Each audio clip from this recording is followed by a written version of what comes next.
Hey TV fans, Bored now, back with you. On this video I'm going to be talking about Dexter Original Sin, episode 1. The episode is called And in the Beginning. Full spoilers from the start of this review. So I went into this pretty trepidatious, just to give you my history on Dexter as a show. I did watch the original show when it first aired. With most people on the original show, I did enjoy the early seasons, especially 1 and 4. I think they are the two best seasons, and it seems like a very long time ago now, but when Dexter was at its best, it was one of the best things on TV, and you definitely think of it as being one of the staples of original, cable TV type shows. But then it did, after season 4, really go into decline, and by the end it was absolutely terrible, and everyone says how the finale to the original show is one of the worst finales ever, and I would definitely agree with that. Then they brought it back a few years ago for Dexter New Blood, so the original writer came back. Michael C. Hall came back, and it followed him years later in a different location. I covered that on the channel, so you can find my reviews of Dexter New Blood. Quite positive on Dexter New Blood. I actually quite liked it overall. There were things I didn't like about it, but overall I thought it did a pretty good job in tying things up at the time. I actually quite enjoyed Dexter New Blood. I enjoyed it more than I was expecting to. Unlike the hardcore Dexter fans, I thought this is a pretty, reasonable place to leave off and wrap up his story. Showtime were never going to leave it just there, because this has become a bit of a cash cow for them. Turning into an expanded Dexter universe is almost the nostalgia for the show, but the fact that the die-hard fans aren't happy. The die-hard fans weren't happy with the end of season 8 of the original show, and they weren't happy with the end of New Blood. And I think this is what's partly is going on here, is there's a sense of reinventing history or changing things for the better, trying to give the fans a more satisfying Dexter. How certain horror franchises have tried to fix their past and fix a wonky sort of timeline or a wonky ending, a bit like Halloween's tried to do with the recent movies. But I think that's definitely all caught up in this. So what Dexter Original Sin is, it's an origin story basically. Patrick Gibson plays the younger Dexter, Molly Brown plays the younger Deborah, you've got Christian Slater as the father Harry, you've also got a small role in this first episode for Sarah Michelle Gellar, and she plays the chief of police. He's like a medical student into forensics, and by the end of this first episode he is given an internship with the police force. The Sarah Michelle Gellar character offers him that. So I think we're going to see more cases along the way this season, whereas in this first episode you don't really get that much of a sense of a case. You get a brief mention of a case that they happen to be working with, and one of the reasons they seem to give Dexter, it's partly because Harry is a former cop, and that they know his father. Also, they see that he does take an interest in these things and seems to be really keen. Dexter has his own case later on in the hospital. So really it's a lot of setup in this episode for what the show is going to be. This is absolute dog shit, this pilot. It's one of the worst pilots I've seen, certainly in a very long time.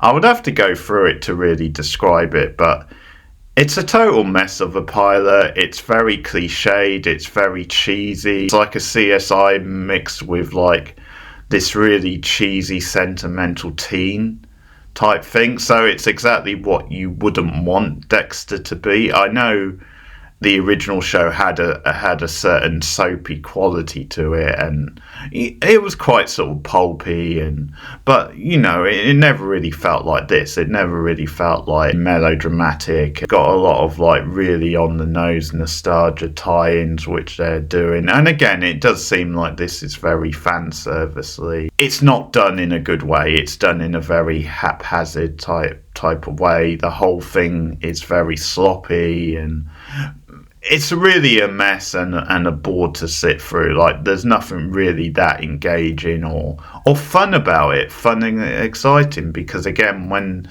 Dexter was at his best, it was cutting edge and it was exciting. It was, it did take you on a ride, or it was funny. There's no real sort of humour to this. No sense of style, no edge, and you just lose a sense of what made Dexter a really good show originally. There's not a lot of a sense of a plot in a way, so it's very hard to talk about in order. The problem is, and this was one of my worries with this show going in, is like, it just seemed like a pointless idea, because they already did an origin story in the original shows in some ways. Like, you already had flashbacks with him and Harry, context enough for me, and that worked perfectly fine.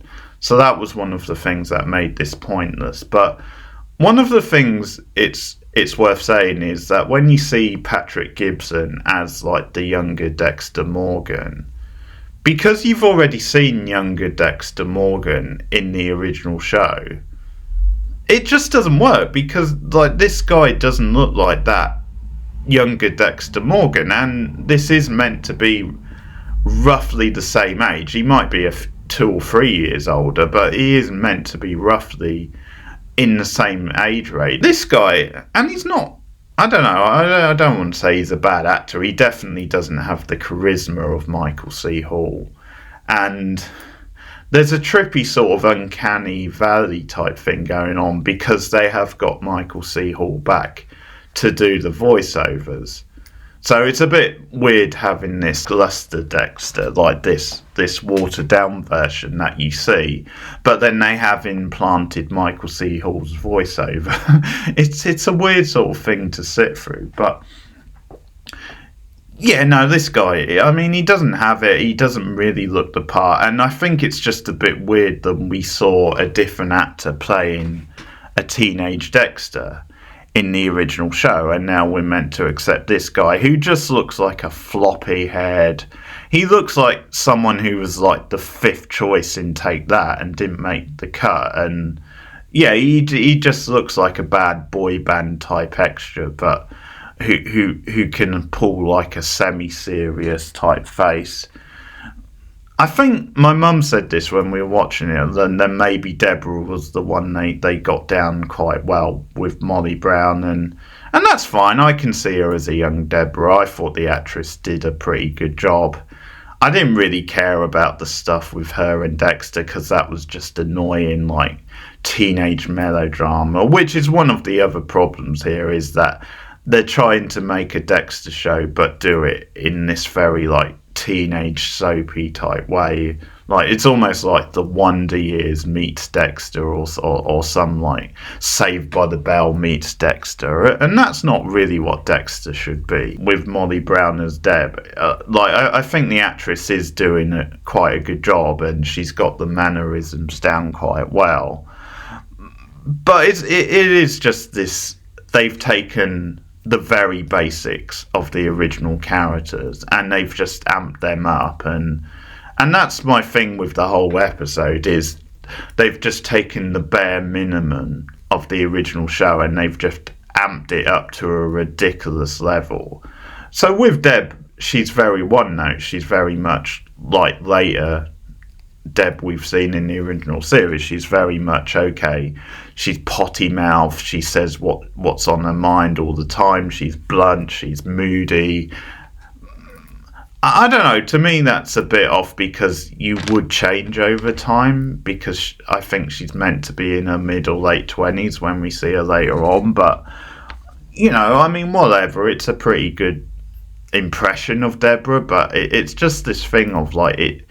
I think it just feels off though. Like, it just feels like it's a bit one note, because at one point in the episode, Harry has like a heart attack and goes into hospital, and they think he might die. He doesn't really change. Like, she's still being like the moody, potty-mouthed Deborah, and it's like, well, I'm pretty sure if your dad went into hospital, had a heart attack, and you think he could die, then you would simmer down a bit and you would show some emotion, some sympathy. But she just carries on how she is. So that's my problem with her. I think the actress is pretty good. It's a bit one note as well. But one of the big things with this is that we have to have everybody from the original cast, pretty much, or most people. You have to have the younger versions of them. And I should have expected this, but it didn't dawn on me they would actually do this. And I just laughed out loud actively a couple of times. So when we had to have a younger version of Batista, we had to have a younger version of Mazuka. Apparently there was a younger Greta as well, but I didn't see her there. And it's just all these things which are just like winking to the hardcore fans and saying, yeah, okay, here we are, there's a younger version of this character. And the problem is, like, you don't need it for me, because this is an earlier version of the timeline, so just don't have some of them. Like, we have no idea how long Batista had been a detective with Miami Homicide. You know, maybe he'd only been there a short time at the start of the original show, and it just feels like this on-the-nose thing where you have to have, okay, this is a younger-looking Batista, he's still got the hat on, he's still got the facial hair. Playing Fazuka is just a joke. He looks nothing like Vince Fazuka. We have to have all of the original cast, but like younger versions. That's the sort of forced kind of nostalgic winks which I'm not so keen on. And I'm not sure all the hardcore Dexter fans will be, because it's like, okay, it's a lesser version of that character. It just seems a bit pointless, because again they've only gone with the bare bones here. And that's my other issue. Recreate some of the lines from the original show, like "Tonight's the night." Dexter says that at one point. They've just played it too safe. Like, they haven't really done anything original. They haven't been daring. If you're going to do an origin story to the original show, why not try and do something a bit different and original? Most lazy thing ever. I mean, it's the sort of script that an intern could have turned in. Like, they could have whacked it up in like an hour, 40 minutes an hour, and boom, there you go. Like, it's not something where it's been this, okay, we've got an idea for like an origin story, but we're gonna try new things, we're gonna play with things. And because at the end of the day, people do change over the course of their lives. Like, they're not necessarily the same as when they're like teenagers or in their 20s or whatever. And that's my problem, is they've just given you thumbnails here. They've just given you cardboard cutouts of the bare basics of the original characters, and as a result they just come across as pale imitations, like the lame kind of frat boy style humour with like Fazuka in this. So he has this running catchphrase where he calls Dexter the D-man. That gets annoying after about, well, it was annoying the first time, but it really gets annoying after the third time. And I think his whole thing in the original series was that he fancied himself as a ladies' man, but he never was. He was a bit of a joke, and that just became something where the others could mock him for it. And I think the twist was almost that he was openly sleazy and just made like crude remarks and jokes, but there was almost a charm to that because he was at least upfront about it. He wasn't trying to play a game. His teenage character, like, he's just the most obnoxious, just the most stereotypical teenage character. Like, he's just so obvious with all this stuff. Cartoon character, like a cliched sort of machine. Patrick Dempsey is another one to talk about because he plays I think he's just another detective. I wasn't sure if he was meant to be like the actual head of the department. There was speculation of, well, is he going to be in the next Scream movie because he was filming this? I'm not a big Patrick Dempsey fan. Like, I think he just plays Patrick Dempsey a lot of times and it doesn't really do much for me. Well, in this, he's just hamming it up like it's nobody's business, and he's just terrible in it. Like, it's just overcooked like a lot of the episode, and I mean, at least it stands out than he's hamming it up. But he just looks like a Hawaii Five-0 Miami Vice like knockoff, and they really go to town on it's the Miami setting, but as I said, it just comes off as like a cheesy, very watered down CSI type show rather than the Dexter show, which was originally so good type thing. It had none of the same sort of zip. The Patrick Dempsey character is like a good example of that. Now, this opening, this immediately had the alarm bells ringing and my mind racing, and I've since found out that they have commissioned another Dexter show, Dexter Resurrection, because they love their original titles, right? And it turns out they have got Michael C. Hall back for that. And when I say back, he seems to be in the main cast, so because of the name of the show, it seems as though maybe Dexter's not really dead, spoiler. And Jennifer Carpenter has also been brought back for it. She's in the cast list. Now, she is dead, assuming they're going by this timeline. Although I just had a thought, they could alter things. Maybe that's what they're doing. Maybe they'll alter things so that Deborah's not really dead. But whatever, in New Blood, she was in Dexter's head, basically, because she died. Maybe they'll rewrite that. It wouldn't surprise me if they have to, and just make it so Deborah can be a living character again. But that explains this opening, which had me absolutely fuming.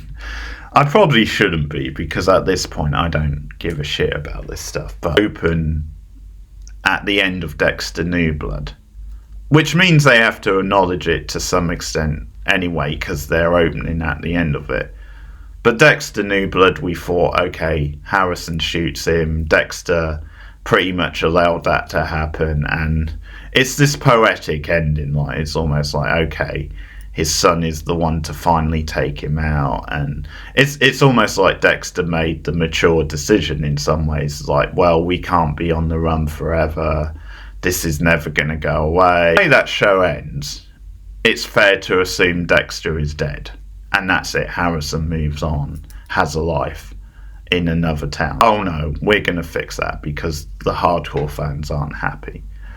So we open at the end of Dexter New Blood, and he's talking about life. So we hear his voiceover. He's talking about the life flashing before his eyes, and then they connect it to, it jumps to like his mother giving birth to him. So we're literally at the beginning, but they cut between his heartbeat, where he's maybe on death's door, to his mother, and the new heartbeat, if you like, so the original heartbeat when he was born. So that's how cliched and cheesy we're going for with this episode. But no, they're suggesting he could survive, and this had me fuming. You don't really need to open the end of Dexter New Blood. You don't have to continue that on. I mean, if they want to bring him back and say, okay, he actually survived, you can always do that later. But no, we have to follow his thought process. We have to follow him saying,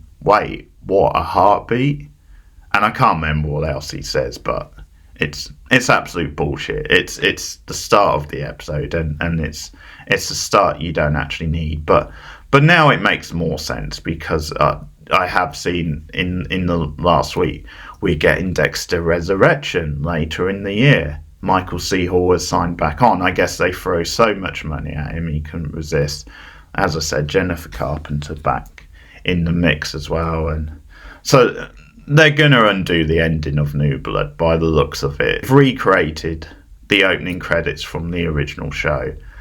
Instead, you've got this, obviously, this younger version of Dexter. So not as good. Not as good as Michael C. Hall. But again, that's fan service because fans loved that opening intro. And so did I, by the way. It probably is one of my favourite opening credit sequences of any show. So I can't be too mad, but at the same time, it's, you know, it's not really necessary.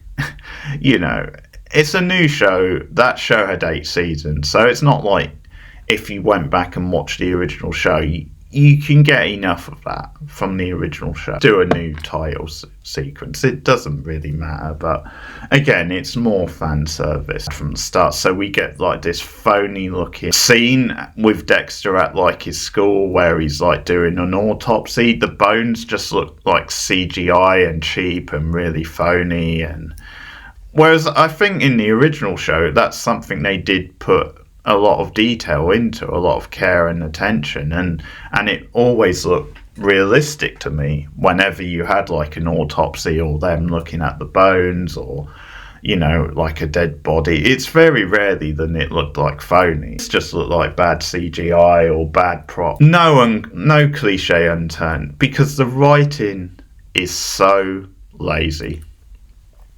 So there's a scene quite early on where it's like a flashback with Dexter, and I'm not sure who it is, but someone is asking him, it's something like, what makes you happy, or what, something like that, something that provokes happiness in you. And it just cuts to a shot of the American Psycho paperback. And that was the point where I nearly rolled up off my couch in laughter, because that's what they're going for. The most generic, the most stereotypical, the most cringe idea of like, well, how can we show a young Dexter becoming unhinged and disturbed and getting into all this stuff? And it's the most cliched thing. And then you have like bits of him looking at photos of and newspaper cuttings of like Ted Bundy, and it's like, oh, these people interest me. And it's like, come up with something original. This has been done so many times, and just there should be more depth to it than this. There should be, if you're gonna do a proper origin story, and then there should be a little bit more to it than this. It was just so cheesy, that you know, cut to the American Psycho front cover. It's like, give me a break here. Also, there's no real sense of flow to this, or no sense of like we're building to something, or no sense of things connecting. Well, by the end of it, we're meant to assume, okay, he's now Dexter Morgan, that we know from the original show.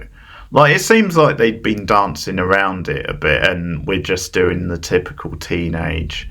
He's a teenage outcast. He feels awkward when Deborah takes him to like a party and says, well, just sit in the corner because you're a little bit of a freak. I don't want you killing my vibe. See, again, just some of the stuff with Deb is just stereotypical. Well, she's just acting up. She's just being a teenage girl. And that stuff is just so lame. Messing around this stuff with Dexter where you get like bits here and there, but again, it's just the basic. It's the most cliched stuff. It's like, okay, he doesn't fit in at parties. He's awkward around girls. And I know the original show did that, but at least it did it in flashbacks, and it was a bit better than this one. It goes from that extreme to the other. Like, by the end of the episode, it's only for like 10 minutes in the episode or something, 10, but he actually does have a case that he latches onto, which is when Harry's in the hospital. So, but that's what I'm saying. It's from one extreme to the other. Set in 91, and yet there's no consistency to how people would have talked in 91. The references are all out of whack, because at one point they switch on the TV and Happy Days is on. Well, okay, I know Happy Days was still probably in reruns during the early 90s, because I remember it being on when I grew up. But even so, it seems like a weird sort of reference to make when that was like a 70s show, and we're now in the early 90s, like a hip-hop type musical cue, which I guess is for the time, but even so, that fell out of place. There's just no consistency to like the references. So they make a big Happy Day reference, and yet it's like the early 90s.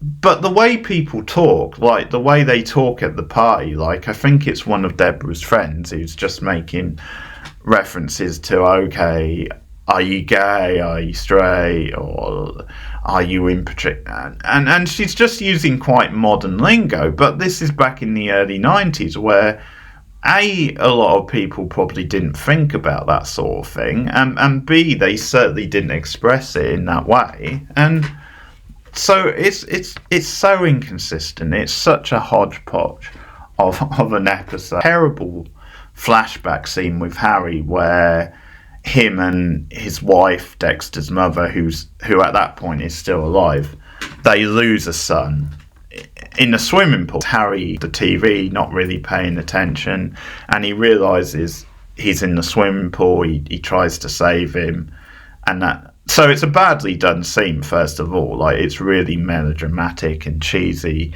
and more funny than it should be because of how over the top it is. But it's also this thing of, it just seems like forced drama for the sake of it.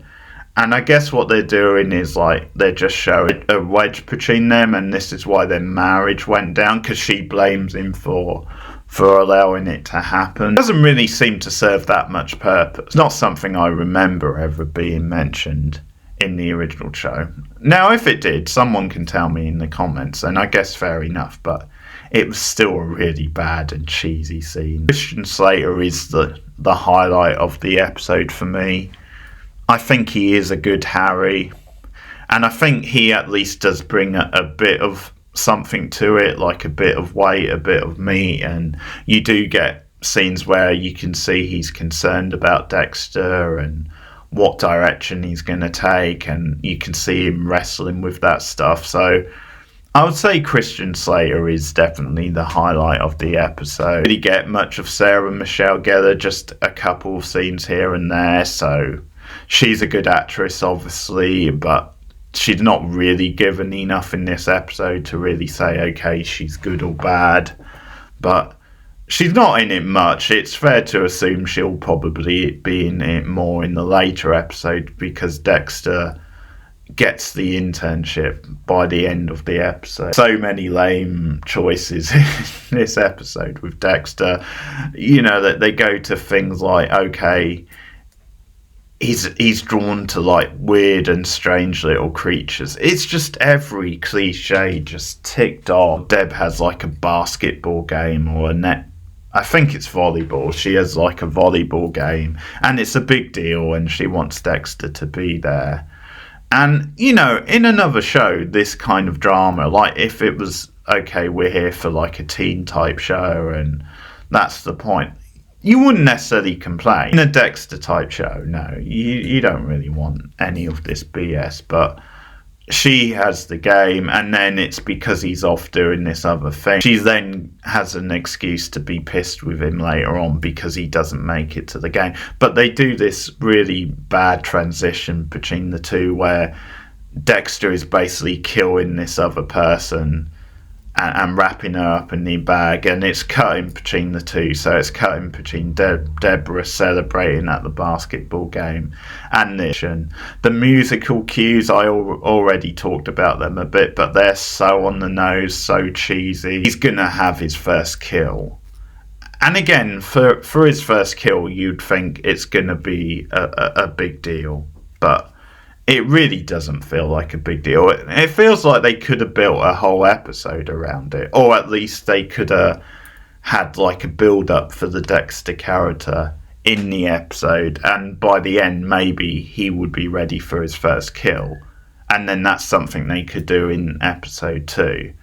But the writing is so bad, you don't really get any of that. Harry's in the hospital. Dexter at one point notices his nurse, the nurse assigned to him, acting a bit funny and a bit suspicious, and he cottons on to her giving Harry these lethal type injections. She's going to take the decision out of his hands. She's going to end his suffering.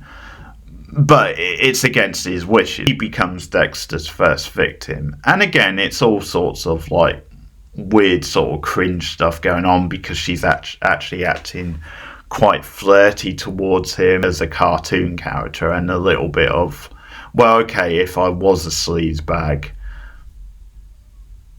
you would surely try and hide it a bit more around the teenage son of the person she's planning on killing. Harry has almost been training him for this, but then it comes back to the code, and it comes back to, okay, well, what did you do with the body? Because he panics and he just puts the body in the swamp and doesn't do the whole thing he would do years later when he like cuts it up. And so that's probably one of the better touches. Then it makes sense, and this is his first kill, and he's an awkward teenager, and he just panics and just throws the body in the swamp. So I'm assuming we're going to get more of this stuff in other episodes with Harry and with Dexter, where he's going to show him how to do it the right way so that he covers his track. The rest of it was just really badly done and really silly, and it just felt really rushed, because it felt like, okay, for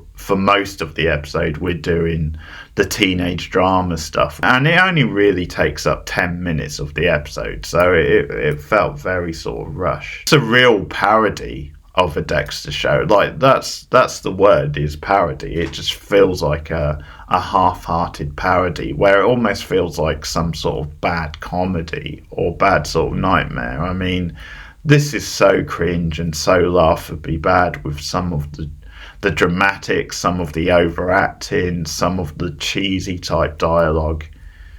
I mean, maybe that's the only good thing I can say about it, is that maybe it did actually actively make me laugh, but not in the way that it was going for, because in the original series, as I said, there were legitimately funny moments that were very well done and entertaining. But yeah, Dexter Original Sin episode 1 absolutely sucked. It seems to be going down well with the fans. I'll say that. Like, it baffles me why it is, but I guess they just lap this stuff up and they just want more of it. And I don't know, I guess they're just seeing something which I'm not, but I'm out. It absolutely sucks. It's totally pointless. There's pretty much no merit to it at all. We don't need a Dexter origin story. We don't need like a Saved by the Bell style Dexter show, because it's not the point of Dexter originally. And it does seem like a bit of a lame excuse for them just to milk more out of, partly an exercise in rewriting the timeline to make the fans happy. It's like, okay, he does live after all. You can be happy. You can have Dexter Morgan back. I'm pretty sure it won't be as good, or it won't be the same, but here you go, Dexter Morgan is back. And hey, we can even fix it so you can have Deborah back. Jennifer Carpenter returns, and that's what it feels like to me.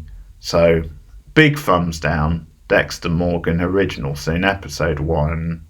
2 out of 10. Know your thoughts in the comments below.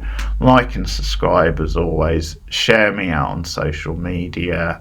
You can also support me for as little as $1 a month on patreon.com/borednow.